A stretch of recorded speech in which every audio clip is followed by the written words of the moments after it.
எல்லாருக்கும் வணக்கங்க. இது அர்ஜுன் கார்டன்.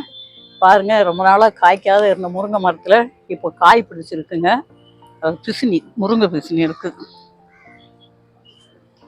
இதை பாருங்க, இப்போதாங்க அந்த மரத்தில் முருங்கை பிசினியை பார்க்குறேன், இல்லைன்னா வராது. இங்கே பாருங்களேன், இது பாருங்க, இது காய் காய்ச்சி ரொம்ப நாள் ஆச்சுங்க. முந்தி ஒரு வீடியோ போட்டிருப்பேன் நான் காய் எடுக்கிற மாதிரி. இப்போ பழையபடி ஒரு காய் பாருங்க, அது வந்து குட்டை காயாக இருந்தது. இது பாருங்க எவ்வளோ நீட்டு பாருங்க. இதையும் வந்து அணையில் விடலைங்க இன்னைக்கு, அதனால தான் எடுத்துடலான்னு இருக்கேன். இங்கே பாருங்க எப்படி கடிச்சு விட்ருக்குன்னு. இங்கே பாருங்க, இப்போ பார்க்கலன்னா அதையும் கடிச்சிட்டு போயிருங்க. இப்போ நான் வந்ததுனால விட்டு ஓடி இருக்கு, இப்போ தான் கடிச்சிருக்கு. இன்னைக்கு இந்த முருங்கைக்காய் எடுத்துக்கலாம். ஒரு சின்ன அறுவடை வீட்டில். பாருங்க எவ்வளோ செம காயாக இருக்குது பாருங்க. பாருங்க, வாங்க, கொஞ்சம் சுண்டைக்காய் இருக்குது, அதையும் எடுத்துக்கலாம். இதுதான் எல்லாம் அழிஞ்சு சாப்பிட்டு போயிடுச்சு. அங்கே கீழே கூட கிடக்கு. இப்போ பழையபடி பாருங்கள் எத்தனை காய் போட்டிருக்கு பாருங்க. இங்கே பாருங்க, அது என்னமோங்க, இந்த பழத்துக்கும் எனக்கும் அது இதுவே இல்லாத போயிடுது.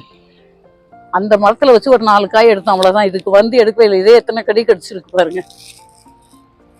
பாருங்க, இன்னும் உள்ளெல்லாம் இருக்குங்க. பாருங்க கீழே தொங்குது பாருங்க, பூவும் காயும். இந்த வாட்டி பூவை பிடிக்கிறது எல்லாமே காயா போச்சுங்க. இங்க எவ்வளவு காய் இருக்கு பாருங்க. இன்னும் அது உள் சைட்லாம் இருக்குது, காமிக்க முடியல. அங்கே கொஞ்சம் சுண்டைக்காய் இருக்கு, எடுத்துக்கலாம். அது 3வது ட்ரிப் எடுக்கிறேன். ஆனால் இந்த வாட்டி வந்து நிறைய காய் பிடிச்சிருக்குங்க. இங்கே பாருங்க, இங்கே பாருங்க, இங்கே பாருங்க. இந்த வாட்டி நிறைய பிடிச்சிருக்கு. ஏன்னா இதில் வந்து நான் வந்து வெறும் இந்த காய்கறி கழிவு மட்டும் தான் போட்டு விட்டுருந்தேன். இங்கே பாருங்க, எல்லாம் பாருங்க நிறையா இருக்கு. இன்னைக்கு இந்த காய் எடுத்துக்கலாம்.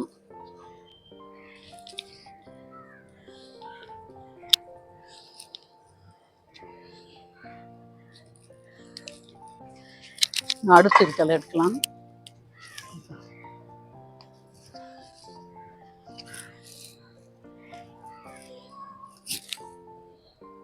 இது ஒரு கிளையில பாருங்க. இந்த வாட்டி நல்லா காய்ங்க. சும்மா அந்த லேசாக மழைக்கும் அதுக்கும் நிறைய காய் பிடிச்சிருக்கு. இதுக்கெல்லாம் காரணம் அந்த காய்கறி கழிவும் எருவும் தாங்க. அந்த எருவும் காய்கறி கழிவும் கொடுக்கணும்னு பார்க்குறேன், இந்த மழைக்கு கரைஞ்சி போயிடும். திடீர்னு மழை பெய்யுது. இது பாருங்க, இது ஒரு இதில்.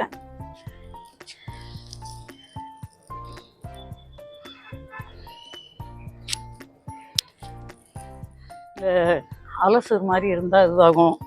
அதுக்கெல்லாம் இந்த சுண்டைக்காய் நல்லது. அதுக்கோசம் தாங்க இதில் வளர்க்குறேன். நான் அடிக்கடி வாங்கி யூஸ் பண்ணுவேன். இப்போ இதெல்லாம் வந்து பிஞ்சு காயாக இருக்குது. இப்போ இதெல்லாம் எடுக்க முடியாது பாருங்க. நிறைய பூ எடுத்துருக்கு பாருங்க.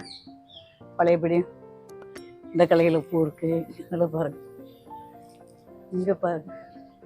அதே மாதிரி மேலே அந்த கலையிலையும் பூ இருக்குது. கிடச்சிருக்கு பாருங்க.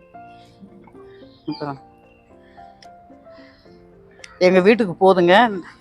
நாங்கள் 2 பேர் தான், எங்கள் ஹஸ்பண்ட் ஒய்ஃப் 2 பேர் தான் சாப்பிடுவோம் விரும்பி. எங்கள் 2 பேருக்கு போதும் எவ்வளோ இருக்கு பாருங்க. இன்னைக்கு கிடச்ச அறுவடை எங்களுக்கு இவ்வளோ கிடச்சிருக்கு பாருங்க. செம்மையாக இருக்குது பார்க்கவே. ஒரு முருங்கைக்காய் கிடச்சிருக்கு ரொம்ப நாளைக்கு அப்புறம். அதாவது ஒரு வருஷம் கிட்ட இருக்குங்க. இது வந்து 4 பட்டை வரும் இந்த முருங்கைக்காய். வரும், நல்ல டேஸ்ட்டாக இருக்கும். இந்த வாட்டி தான் இந்த காய் காய்ச்சிருக்கு. அடுத்து காய்க்குதோ என்னன்னு தெரியல. பூ இருக்குது, நிறைய அணில் கடிச்சிருக்கு, கொட்டி போகுது. பார்க்கலாம். இந்த வீடியோ பிடிச்சிருந்தா லைக் பண்ணுங்கள், ஷேர் பண்ணுங்கள், சப்ஸ்கிரைப் பண்ணுங்கள். இது அர்ஜுன் கார்டன். நன்றி, வணக்கம்.